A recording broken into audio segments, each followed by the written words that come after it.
now that you know where that red dot is, yeah, you'll be all set up.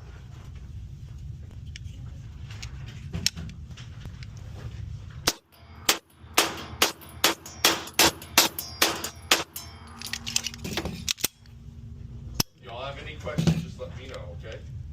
If the brass starts getting too much fuel, I'll tweak it.